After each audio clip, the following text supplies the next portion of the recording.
ሰላም የተወደዳችሁ የኢሳት ቴሌቪዥን ተከታታዮች፣ ለዛሬ ሰኔ 30 ቀን 2026 የተሰናዱ የረፋድ ዜናዎችን ወደ እናንተ ማድረስ እንጀምራለን። እንድትከታተሉን በአክብሮት እንጠይቃለን። አበይት ነጥቦቹን በቅድሚያ የቀድሞ የአስመራ ዩኒቨርሲቲ ተመራቂ ተማሪዎችና መምህራን በዋሽንግተን ዲሲ ዳግም ተገናኙ። ህወሓት ከወርቅ ንግድ ወደ ትግራይ ወጣቶች ንግድ ተሸጋግሯል ሲል የወለዶ ትግራይ ፓርቲ ከሰሰ። የሶማሊያው ፕሬዝዳንት ሐሰን ሼክ መሐመድ ኢትዮጵያን እየጎበኙ ነው።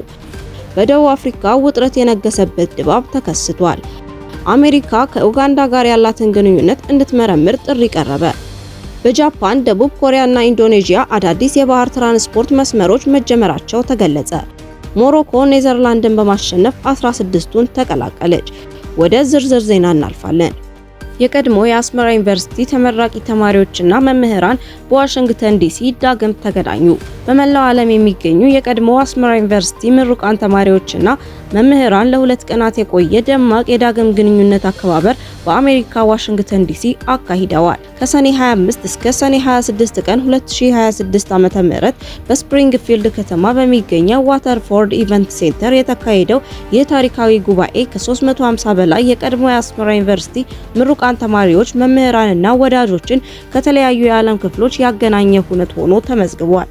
አከባበሩ ሐሙስ ምሽት ሰኔ 25 ቀን በእንግዶች ምዝገባና አቀባበል መርሃ ግብር የተጀመረ ሲሆን ተሳታፊዎች ከብዙ ዓመታት በኋላ ለመጀመሪያ ጊዜ ተገናኝተው የቀድሞ ትዝታዎቻቸውን የተጋሩበት፣ አብረው እራት የተመገቡበትና በዲጄ የታገዘ የኤርትራ ባህላዊ ጨዋታና ሙዚቃ የተዝናኑበት ቀን እንደነበር ተገልጿል። በሁለተኛው ቀን አርብ ሰኔ 26 ጠዋት ደግሞ ተሳታፊዎች ቤተሰቦችና ወዳጆች የተሳተፉበት 5K Walk and Run የተሰኘ የ5 ኪሎ ሜትር የጋራ ሩጫና የእግር ጉዞ ስፖርታዊ መርሃ ግብር ተካሂዷል። በዚህ ዕለት ምሽት ሁሉም በጉጉት ይጠብቀው የነበረው ዋናው ይፋዊ ስነ ስርዓት ተከናውኗል። ይህ መርሃ ግብር በቀጥታ የሙዚቃ ትዕይንት የታጀበ ሲሆን ተሳታፊዎች በፎርማል አለባበስ አጊጠው በመምጣት ካስተማሯቸው መምህራን ጋር በጋራ የተዝናኑበትና ትልቅ ክብር የሰጡበት ምሽት ነበር።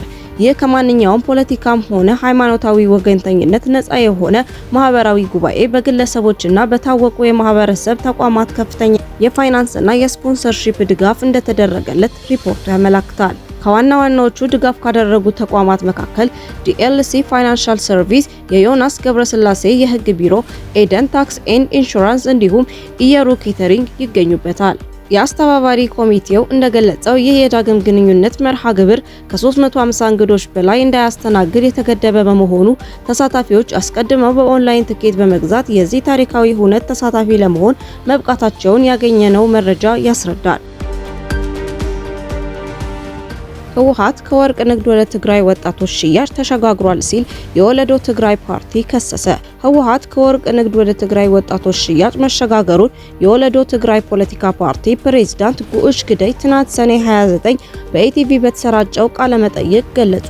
ህወሓት የፕሪቶሪያውን የሰላም ስምምነት በማፍረስና ከውጭ ጠላቶች ጋር በመተባበር ጦርነት ለመጫር በትግራይ ክልል ሁሉንም ፖለቲካዊና ሰላማዊ መንገዶች ዘግቶ በጉልበት የሚያስተዳድርበትን ሁኔታ ፈጥሮ እንደሚገኝ አቶ ጉዑሽ አብራርተዋል። የፕሪቶሪያው የሰላም ስምምነት ለትግራይ ህዝብ ሰላም የፈጠረ ታሪካዊ ስምምነት እንደነበር አስታውሰው፣ ይሁን እንጂ ያለ ጦርነትና ሁከት መኖር የማይችለው ህወሓት ግን ስምምነቱን በተግባር ማፍረሱን ጠቁመዋል። ህወሓት እያደረገ ያለው እንቅስቃሴ ዓለም አቀፍ ማህበረሰብም እየተከታተለውና እያወገዘው እንደሚገኝ ጠቅሰው ለዚህም የአውሮፓ ህብረትና የአሜሪካ መንግስት ያወጧቸውን መግለጫዎች በማሳየት አንስተዋል። ህወሓት ከታሪካዊ የኢትዮጵያ ጠላቶች ጋር በመተባበር ጽምዶ በሚል ስያሜ እያደረገው ያለው ህገወጥ እንቅስቃሴ ከህገ መንግስቱና ከትግራይ ህዝብ ጥቅም በተቃራኒ ከሃዲ ድርጅት ነው ብለዋል። ቡድኑ ሲፈጠር ጀምሮ ለኢትዮጵያ ብሎም ለትግራይ ህዝብ ጥቅም ከመታገል ይልቅ ለኤርትራ መንግስት ጥቅም የታገለበት ጊዜ እንደሚበልጥ አስረድተዋል። የትግራይ ህዝብ ቡድኑ በመራቸው ጦርነቶች ሁሉ ምንም አይነት ጥቅም እንዳላገኘ የተናገሩት አቶ ጉዑሽ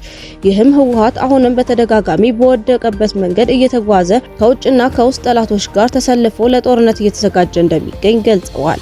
ቡድኑ የትግራይ ወጣቶችን እያገተና ወላጆችንም እያሰረ ትውልድን ለማጥፋት እየሰራ እንደሚገኝ ገልጸው ይህም መላው የትግራይ ህዝብ ከቡድኑ ጋር እንዳልሆነና በፈቃደኝነት እንደማይዋጋ እያረጋገጠ ነው ብለዋል። ህወሓት ከዚህ ቀደም ወርቅ ይሸጥ እንደነበር ገልጸው በአሁኑ ወቅት ደግሞ የትግራይ ወጣቶችን በመሸጥ የገቢ ምንጩ እያደረጋቸው እንደሚገኝ ተናግረዋል። የትግራይ ህዝብን ከገባበት ቀውስ ለመታደግ ከፌዴራል መንግስት ጋር በጋራ እየሰራን ነው ያሉት አቶ ጉዑሽ የትግራይ ህዝብም ከኢትዮጵያ መንግስትና ከሌሎች ኢትዮጵያውያን ጎን በመሆን ኋላ ቀሩን ህወሓት እንዲታገል ጥሪ አቅርበዋል። ፌዴራል መንግስትም ህወሓት እስካሁን ለፈጸማቸው ህገወጥ እንቅስቃሴዎች በትዕግስት በተረጋጋና በሰላማዊ መንገድ ለመፍታት ያደረገው ጥረት የሚደነቅ መሆኑን ገልጸዋል። ይሁን እንጂ ቡድኑ እያደረገ ያለው እንቅስቃሴ ወደ አደገኛ ደረጃ በመሸጋገሩ ፌዴራል መንግስት የትግራይ ህዝብን ማዳንና የሀገር ሉዓላዊነትን ማስከበር የሚችሉ ህገ መንግስታዊ ፖለቲካዊ እርምጃዎችን መውሰድ ይገባዋል ማለታቸውን ኢዜአ መዘገቡን ኢቲቪ ያሰራጨው ዘገባ ያመለክታል።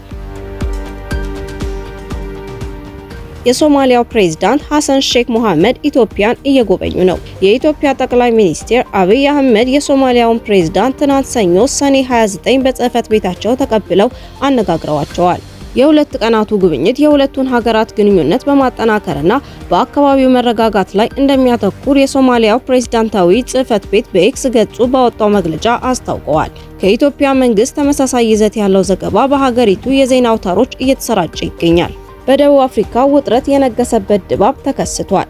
ዛሬ ሰኔ 30 በመሆኑ ተያይዞ በደቡብ አፍሪካ ማርች ኤንድ ማርች የተባለው ቡድን ካቀደው የተቃውሞ ሰልፍ አስቀድሞ ከወዲሁ በአንዳንድ የአገሪቱ ግዛቶች ውጥረት የነገሰበት ድባብ ተስተውሏል። በፍልሰተኞች ላይም እስርና ወከባ እየተፈጸመ ይገኛል። በተለይም ኢስተርን ኬፕ በተባለ አካባቢ ከትናንት እሁድ ጀምሮ በርካታ ኢትዮጵያውያን ፍልሰተኞች በጅምላ መታሰራቸውን የዓይን እማኞች መናገራቸውን ዘገባዎች ያመለክታሉ። አሜሪካ ከኡጋንዳ ጋር ያላትን ግንኙነት እንድትመረምር ጥሪ ቀረበ። የአሜሪካ ሴኔት የውጭ ግንኙነት ኮሚቴ ሊቀመንበር አሜሪካ ከኡጋንዳ ጋር ያላትን የደህንነት ትብብርና ግንኙነት በአስቸኳይ እንደገና እንድትመረምር ጥሪ ያቀረቡ። ይህ ጥሪ የተሰማው የኡጋንዳው የጦር አዛዥና የፕሬዝዳንቱ ልጅ ጄኔራል ሙሆዚ ካይኔሩጋባ በሀገሪቱ በሚገኙ ታላላቅ የሚዲያ ተቋማት ላይ ሰሞኑን የወሰዱትን አወዛጋቢ የመዝጋት እርምጃ ተከትሎ ነው። የውጭ ግንኙነት ኮሚቴው በይፋዊ የኤክስ ገጹ ባወጣው መግለጫ ጄኔራል ካይኔሩጋባ በነጻ ሐሳብን የመግለጽ መብትና በሚዲያዎች ላይ የከፈቱት ጥቃት እሳቸውንና የኡጋንዳ መከላከያ ሰራዊት UPDF ለአሜሪካ ብቁ ያልሆኑ አጋሮች ያደርጓቸዋል ብለዋል። መግለጫው አክሎም አብረን መስራት ያለብን ቀጠናዊ ደህንነትን ከሚያሳድጉ ጋር እንጂ ከሚያዳክሙ አካላት ጋር አይደለም ሲል አቋሙን አሳውቋል።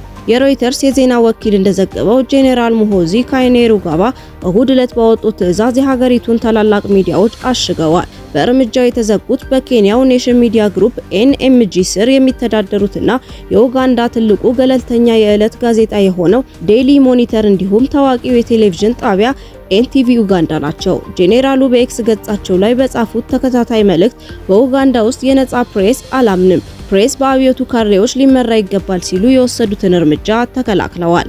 አክለውም ሁለቱም ተቋማት ያለኔ ፍቃድ ዳግም አይከፈቱም ሲሉ አስጠንቅቀዋል።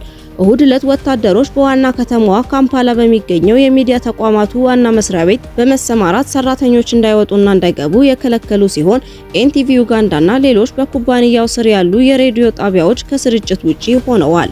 የኡጋንዳ መንግስት ቃል አቀባይ አላን ካሱጂ እንዲሁም የኔሽን ሚዲያ ግሩፕ የኡጋንዳ ማኔጂንግ ዳይሬክተር ሱዛን ኒሲቢርጓ ስለ ሁኔታው አስተያየት ከመስጠት ተቆጥበዋል። ከ1986 ጀምሮ ኡጋንዳን በብቸኝነት እየመሩ የሚገኙትን አባታቸውን ፕሬዝዳንት ዩዌሪ ሙሴቪኒን ይተካሉ ተብለው በስፋት የሚጠበቁት ጄኔራል ሙሆዚ አወዛጋቢ በሆኑ የማህበራዊ ሚዲያ መልእክቶቻቸው ይታወቃሉ።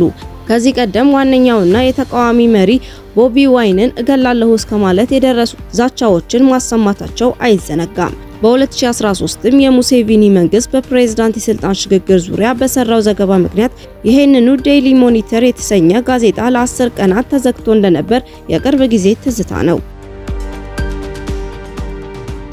በጃፓን፣ ደቡብ ኮሪያና ኢንዶኔዥያ አዳዲስ የባህር ትራንስፖርት መስመሮች መጀመራቸው ተገለጸ።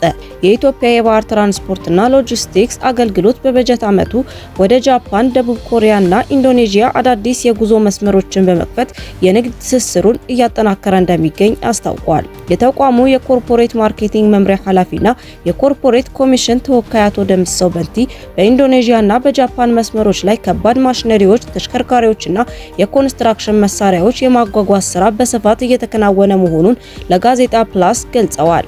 ኃላፊው አክለውም ወደፊትም የደንበኞችንና የሀገሪቱን ጥቅም ማዕከል ያደረጉ አዳዲስ መዳረሻዎችን የማስፋፋት ስራዎች ተጠናክረው እንደሚቀጥሉ አረጋግጠዋል። እነዚህ አዳዲስ የባህር መስመር ጉዞዎች መጀመራቸው የሀገሪቱን የንግድ እንቅስቃሴ በከፍተኛ ሁኔታ ያሻሽላል ያሉት አቶ ደምሰው የወደብ ጭነቶች በአጭር ጊዜ ወደ ተፈለገው ቦታ እንዲደርሱ በማስቻል ጊዜና ወጪን በከፍተኛ ደረጃ እንደሚቆጥብ አስገንዝበዋል። ድርጅቱ አዳዲስ የጉዞ መስመሮችን መክፈቱ የንግድ ትስስርን ከመገንባት ባለፈ የጭነት ማጓጓዝ አቅምን በማሳደግ አስመጭና ላኪዎች ፈጣንና ቀልጣፋ አገልግሎት እንዲያገኙ በማድረግ ረገድ ትልቅ ሚና እያበረከተ ይገኛል። ቀደም ሲል የባህር ጭነቶች በተለያዩ መርከቦች አማካኝነት ከአንድ ወደብ ወደ ሌላ ወደብ እየተቀያየሩ ረጅም መንገድ ከተጓዙ በኋላ ወደ ጅቡቲ ወደብ ይደርሱ እንደነበር ያስታወሱት ኃላፊው፣ አሁን ግን ከተቋሙ ጋር በጋራ ከሚሰሩ ዓለም አቀፍ ድርጅቶች ጋር ስምምነት ላይ በመደረሱ ጭነቶች ሌላ መካከለኛ ወደብ ሳይረግጡ በቀጥታ ወደ መዳረሻቸው እንዲመጡ ለማድረግ በትኩረት እየተሰራ መሆኑን አስታውቀዋል። ሞሮኮ ኔዘርላንድን በማሸነፍ 16ቱን ተቀላቀለች። በዓለም ዋንጫ የ32ቱ የጥሎ ማለፍ ጨዋታ ሞሮኮ ኔዘርላንድን በመለያ ምት በማሸነፍ 16ቱን ተቀላቅላለች። ሁለቱ ብሔራዊ ቡድኖች በመደበኛው 90 ደቂቃ እንዲሁም በተጨማሪ 30 ደቂቃ 1-1 አቻ ተለያይተዋል። አሸናፊውን ለመለየት በተሰጠው የመለያ ምት ሞሮኮ 3-2 በማሸነፍ 16ቱን መቀላቀል ችላለች። ሰሜን አፍሪካዊቷ ሀገር ሞሮኮ ሩብ ፍጻሜን ለመቀላቀል አዘጋጇን ሀገር ካናዳን ትገጥማለች። ብራዚል ጃፓንን 2-1 በማሸነፍ የ16ቱን ጥሎ ማለፍ በመቀላቀሏ ደጋፊዎቿ ደስታቸውን እየገለጹ ነው። በ23ኛው የዓለም ዋንጫ የጥሎ ማለፍ ጨዋታ ብራዚል ጃፓንን 2-1 በመርታት ወደ 16ቱ ጥሎ ማለፍ ማለፏን አረጋግጣለች። የቡድኑ ደጋፊዎችም ደስታቸውን እየገለጹ እንደሚገኙ መረጃዎች ያመለክታሉ።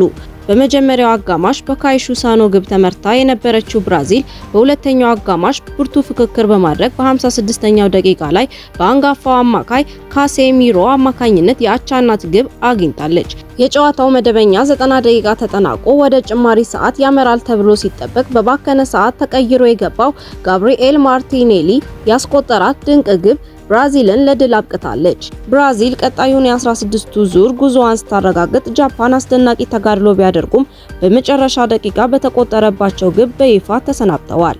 ብራዚል በቀጣይ ጨዋታዋ የአይቮሪ ኮስት እና ኖርዌይ አሸናፊ የምትገጥም ይሆናል። የብራዚል ድል እስከ ፍጻሜ ሊደርስ እንደሚችል ግምታቸውን የሚያስቀምጡ የእግር ኳስ ደጋፊዎች ጥቂት አይደሉም። እናንተስ ምን ትላላችሁ? ዋንጫውን ማን የሚያነሳ ይመስላችኋል? ሀሳብ አስተያየቶቻችሁን ስጡበት እያልን ለዛሬ የያዝነውን ጥንክር በዚሁ እንጨርሳለን። ውድ የኢሳት ቴሌቪዥን ተከታታዮች ለዛሬ ረፋድ የተሰናዱ ዜናዎቻችንን በዚሁ አበቃን። በቀጣይ እስከምንገናኝ መልካሙን ሁሉ ተመኘን። ሰላም።